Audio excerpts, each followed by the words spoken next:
Terima kasih Anda masih bersama kami. Bagi Anda yang baru saja bergabung, kami hadirkan kembali 3 berita utama hari ini. BNN Provinsi Jawa Tengah menyita aset tindak pidana pencucian uang kasus narkoba yang dikendalikan pasangan suami istri dari LP Nusa Kambangan.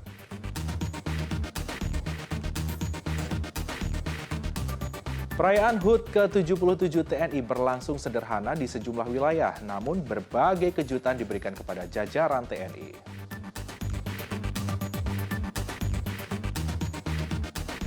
Stok vaksin habis di Kota Semarang, sentra layanan vaksin di mal dan puskesmas ditutup.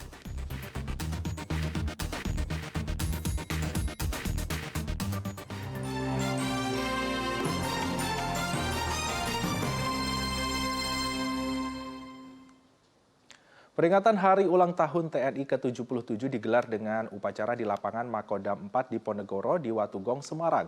Saat ini tingkat kepercayaan masyarakat terhadap TNI semakin tinggi, tetapi kerjasama dan sinergi TNI dan Polri diharapkan juga semakin meningkat.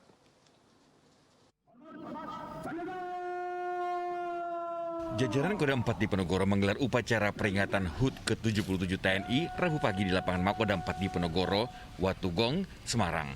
Tingginya kepercayaan masyarakat terhadap institusi TNI menjadi salah satu amanat Panglima TNI yang dibacakan Pangdam 4 di Ponegoro.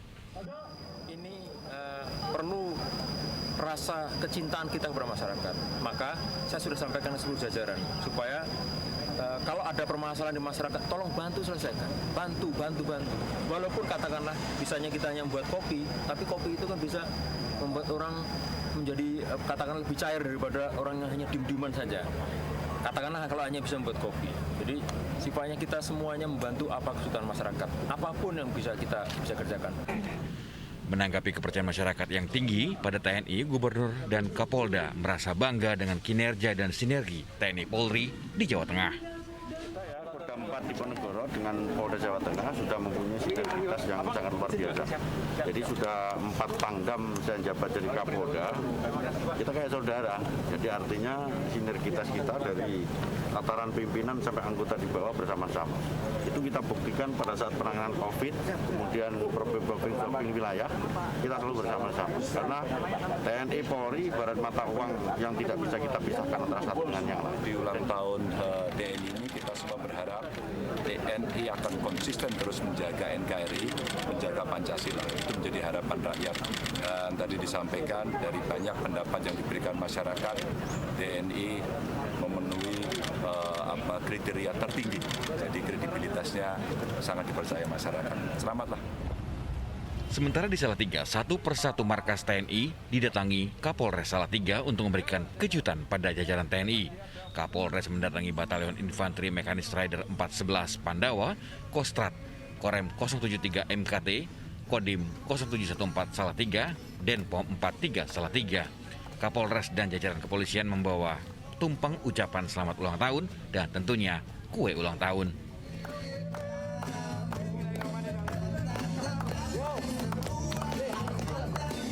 Kejutan ulang tahun ini dimaksudkan sebagai upaya meningkatkan sinergi TNI dan Polri. Diharapkan kerjasama TNI dan Polri di Kota Salatiga akan semakin meningkat di semua lini komando.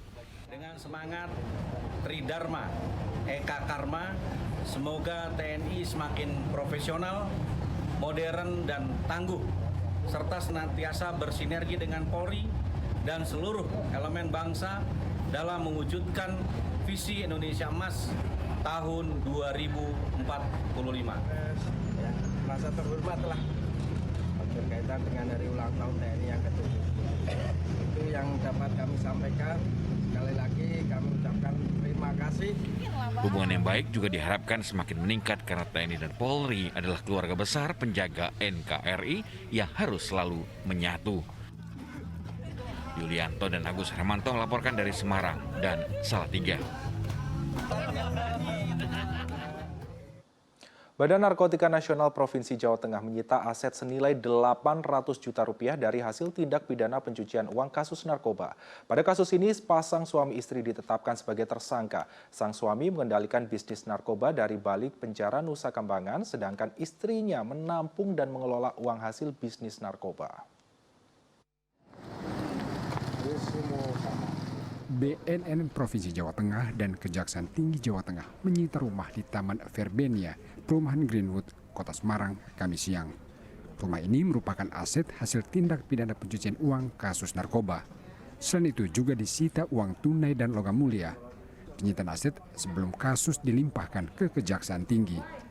BNN merilis kasus TPPU narkoba di rumah yang disita dengan menghadirkan 2 tersangka, pasangan suami istri Slamet Teguh Wahyudi dan Andi Widiarti. Pasangan ini menjalankan bisnis narkoba dari balik penjara Nusa Kembangan. Sang suami mengendalikan peredaran dan transaksi narkoba dari penjara, sedang istrinya menampung uang hasil transaksi lalu membeli sejumlah aset. Sang suami diketahui masih menjalani hukuman karena kasus narkoba. Total nilai aset ini adalah sebesar 800 juta. Nah, modus operandi STW melakukan bisnis narkotika dan menampung hasilnya ke dalam rekening milik orang lain yang bernama Tatang Sutanto, yang m-bankingnya dioperasionalkan oleh istri STW yang bernama AW. Kemudian uang hasil kejahatan narkotika ini dibelikan aset berupa tanah, rumah, kendaraan, emas, dan juga digunakan untuk keperluan sehari-hari. TPPU kasus narkoba Pasutri terbongkar tahun 2021. Pada saat itu BNN meringkus seorang tersangka. Dari pengembangan, BNN menemukan aliran dana bisnis narkoba ke rekening istrinya Widiarti atas perintah suaminya Slamet yang menekam di LP Permisan Nusa Kembangan. Slamet diketahui tengah menjalani hukuman akumulasi selama 21 tahun sejak 2010 karena kasus narkoba. Kini Slamet dan istrinya dijerat Undang-Undang Nomor 10 Tahun 2010 tentang pencegahan dan pemberantasan TPPU dan Undang-Undang Nomor 35 Tahun 2009 tentang narkotika dengan ancaman hukuman maksimal 15 tahun. Agus Hermanto melaporkan dari Kota Semarang.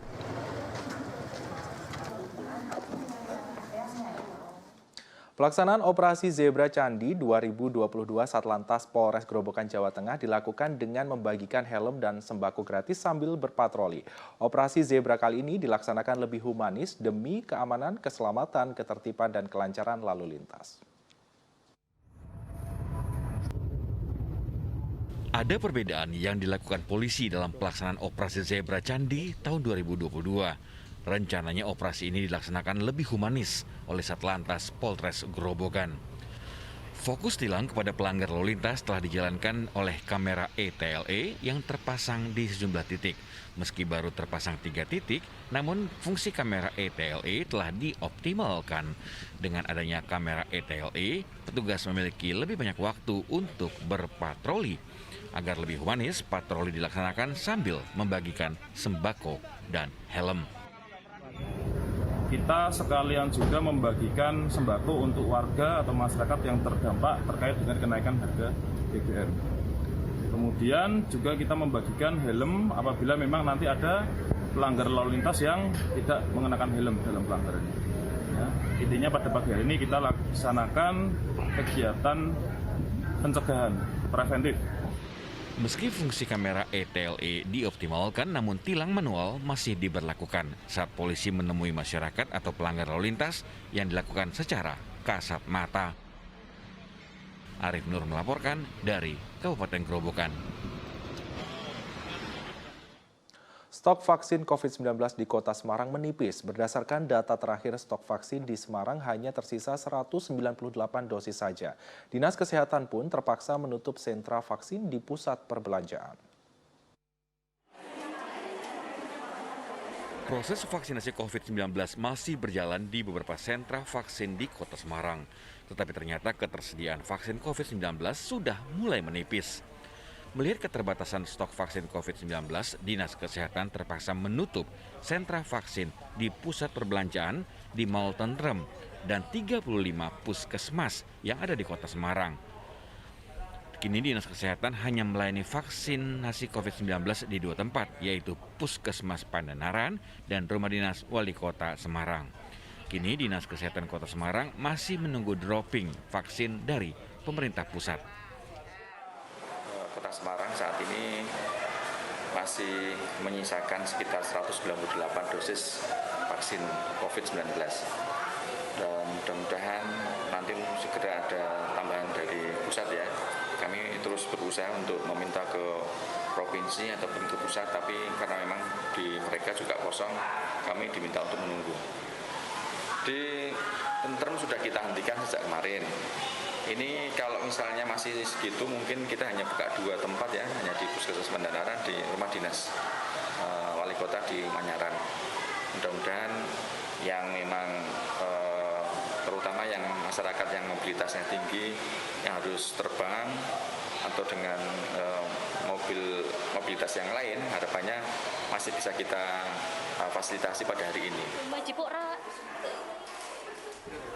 Sementara itu, capaian vaksin COVID-19 di Kota Semarang telah mencapai lebih dari 1.600.000 atau 113%, dan dosis kedua telah mencapai lebih dari 1.500.000 atau lebih dari 104%.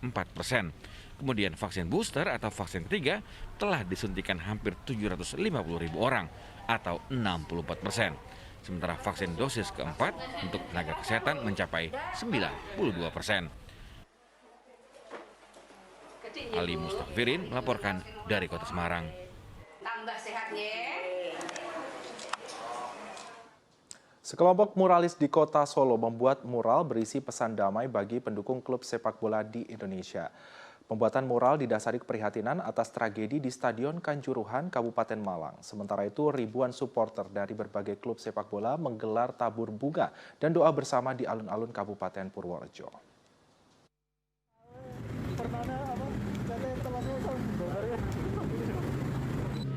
Cara berbeda ditunjukkan kelompok muralis Solo atas tragedi di Stadion Kanjuruhan, Kabupaten Malang. Mereka melakukan solidaritas dengan gambar mural berisi pesan perdamaian bagi supporter Indonesia. Mural ini dilukis di salah satu sudut di koridor Jalan Gatot Subroto, Kota Solo. Gambar yang dilukis adalah siluet dari beberapa orang yang saling merangkul.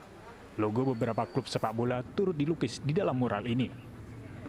Gambar ini merupakan pesan yang kuat tentang pentingnya melupakan rivalitas, keributan serta kekerasan antar kelompok supporter seharusnya dijauhkan dari dunia sepak bola di Indonesia. Pertama kita menegaskan bahwa jangan ada lagi peristiwa seperti di Malang itu, di Kanjuruhan itu terjadi lagi, dan sudah saatnya untuk teman-teman supporter ini mengakhiri rivalitas yang kebablasan itu. Rivalitas boleh, tapi rivalitas itu ada 90 menit di lapangan, selebihnya kita saudara. Dengan menggunakan lilin, ribuan supporter yang berasal dari berbagai pendukung klub sepak bola ini menggelar tabur bunga di alun-alun Purworejo. Acara yang digelar bersama TNI Polri serta tokoh agama ini selain menabur bunga, para supporter juga melakukan penggalangan dana. Rencananya, dana yang sudah terkumpul nantinya akan diberikan kepada keluarga korban kerusuhan di Stadion Kanjuruhan, Kabupaten Malang. Dalam doa bersama ini, sedikitnya terdapat 2.000 supporter yang hadir dan berkumpul di alun-alun Purworejo. Harapan kami mewakili Aremania Purworejo, untuk kasus ini kita akan kawal dan diusut tuntas. Untuk penyaluran penggalangan dana malam hari ini akan seperti apa Mas nantinya Mas? Nanti kita akan koordinasi dengan teman-teman dari Dubai untuk penyaluran. Mereka berharap kejadian kerusuhan supporter yang menghilangkan ratusan nyawa supporter tidak terulang lagi. Heri Prasetyo dan Wahyu Diono melaporkan dari Kota Solo dan Kabupaten Purworejo.